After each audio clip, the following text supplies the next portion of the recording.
Folks, welcome back. I have your latest Toronto home prices and insights for week ending March 3rd.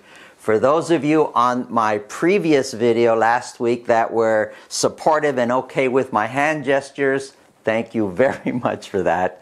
And you know, this channel is a great success for us, and we get thousands of people watching. So I'm going to reach out to our YouTube village here to let you know we've got a really cool listing, 418 Rimilton in South Etobicoke. You'll see the link there. Have a look if you know anyone who's looking for a great home like that. And coming up later this week, we have a new listing. This is a detached home with 3 separate 1-bedroom plus den apartments in the Oakwood Village area by Oakwood and St. Clair. If something like that interests you, you know somebody looking for an income type property, give us a call. Okay, let's get right into it. There's a lot going on in the Toronto real estate market here. So I've got, this is just for the city of Toronto, and just talking about detached right now. Okay, so when we look at sales, over the previous week, sales dropped down by about 30 sales, which is kind of strange that sales are dropping down right now. I'll talk about that in a little while. But sales dropped down, and the amount of property selling at $2 million or more dropped down to 52, and average sold price dropped down to $1,660,000. Now, it's not a huge drop in average sold price, and when we look at the overall trend, average sold price is still way up from what it was a few months ago, and it's only just down slightly from the previous week. And on a week-to-week basis, we will see some fluctuations, but those of you that are out there know the market is really heated up. Compared to last year, average sold price is 7% higher than what it was for the same time last year. Now, last year, we sold 62 detached properties at $2 million or more. This year, we sold 52, so 10 less.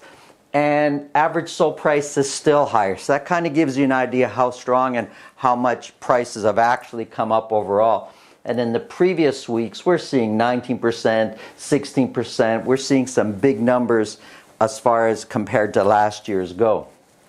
When we look at sales, like I said, the orange is this year's, the blue is last year's sale for the same week ending period. Now, we have so far, all of 2021, we've basically been higher than last year's sales, but this week we've come down a little bit, and sales are less than what they were last year at this time. Now, I was saying it's surprising a little bit the sales are coming down. Now, the weather's warming up. There's vaccination announcements that we're getting more vaccines, and we're getting more needles in arms. And so public sentiment, and we've coming out of lockdown or somewhat coming out of lockdown, public sentiment should be good, which should be kind of leading into more sales. So I'm a little bit surprised the sales came down, but at the same time, we can on a weekly basis kind of put all our eggs and say, oh wow, this is a trend. It's not a trend yet, but I'm just saying it's a little bit surprising. And as a realtor, I'm in the field every day. I'm getting a sense that the buyers are getting super frustrated, and maybe that's a sign of that. Maybe that's a sign that the buyers are just sentiment now is like, wow, this is crazy buying in this market. Let me take a pause. Maybe that's what it is. So we have to keep an eye on that. And you know what? I can't blame some of the buyers here. Have a look.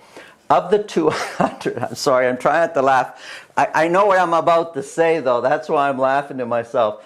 246 properties sold. 182. But can you stop? Sorry, the guy behind the camera here is making me laugh also.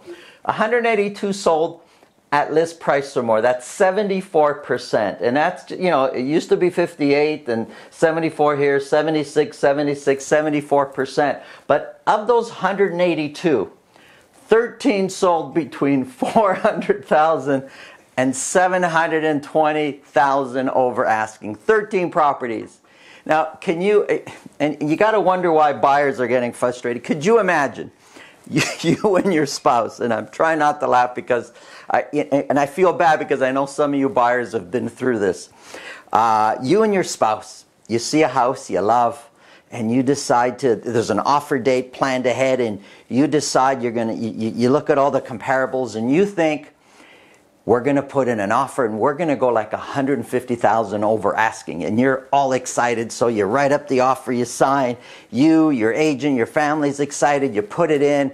An hour goes by, you don't hear nothing back, it's offer night, you know that there's like 20 other offers on that house. You finally get a call from your agent and he says, the listing agent just called and he's giving us an opportunity to improve our offer. You thought you've got the house, but now you get a call saying to improve your offer. So you and your spouse, you talk about it, you're already 150 over asking, and you decide maybe we should go 10 more.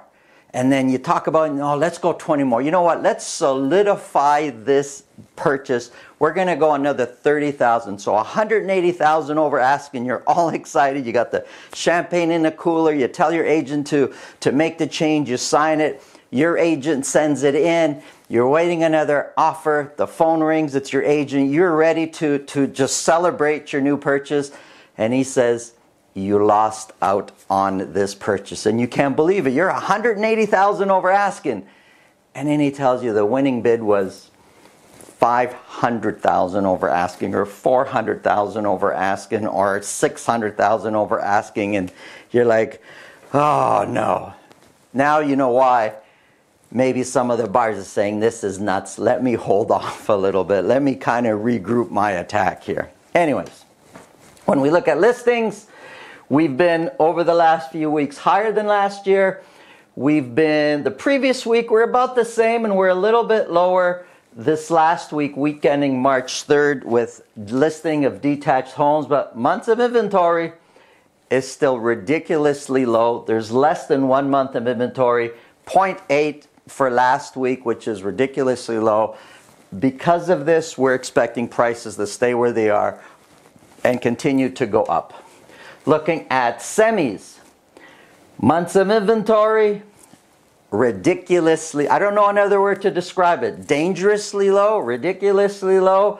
I can't believe it's this low, could be another way to describe it, but there's like 0.4, less than 2 weeks of inventory out there.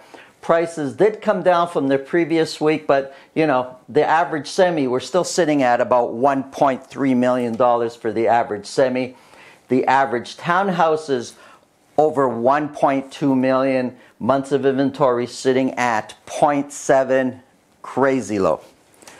Looking at condos, okay, so sales also dropped down a little bit from, they were at a high at almost 500 down to 418. The amount of condos selling at $1 million or more, very close to where it was last week at 44, which is a high number. Average sold price came down slightly, 8, 9, 10, about 11,000 from the previous week. If you want to take comfort in thinking, hey, it's coming down, you could.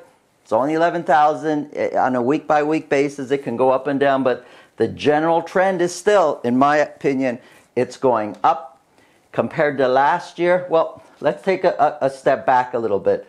For a whole bunch of weeks, we've been lower by a lot than where we were last year's average sold price.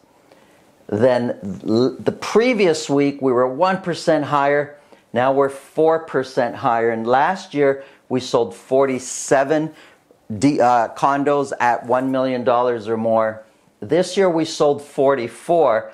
So the fact that we've sold slightly less at $1 million or more and we're still higher by 4% shows you the condo market's a little bit stronger than what it was last year, and continuing to pick up momentum. When it comes to sales, 64% sold at list price or more, and we have been selling more than what we've sold last year, but not last week. Last week we're behind last year. So it seems, you know, the detached, we sold less than what we sold last year at this time. Condos, we sold less. I'm not sure what's happening out there. We'll have to keep an eye on that. Listings, we're listing more condos than what we listed last year. Active listings is much lower than it was a few months ago. Months of inventory sitting at 0.9. Extremely low, less than 1 month of inventory.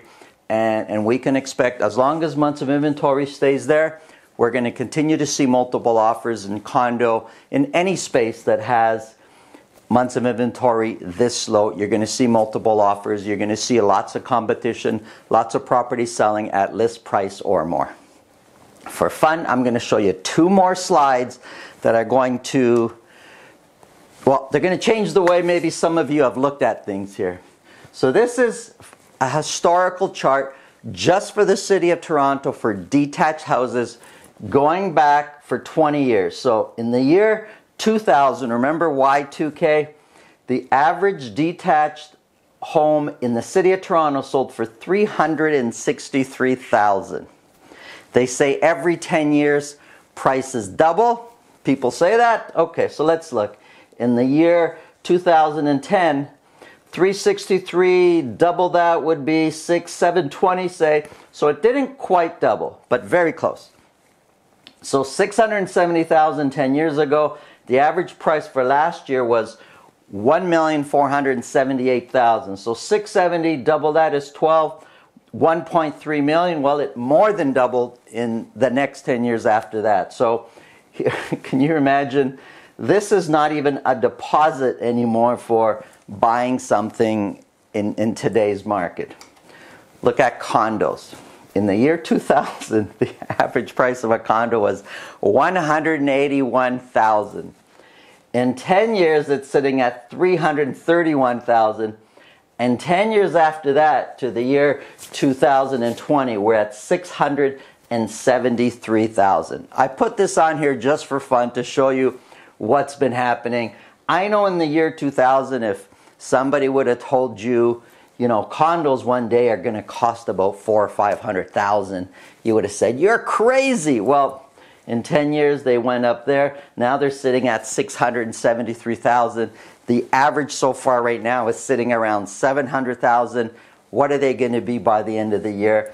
I'm expecting that the average condo is going to be higher than $700,000 when the whole year is said and done. Thanks for watching. My name is Santo Sessa with Remax Premier. If you need anything real estate-wise, please reach out. I'm happy to help. Subscribe below. That way you get reminded when this video comes up, and have an awesome day.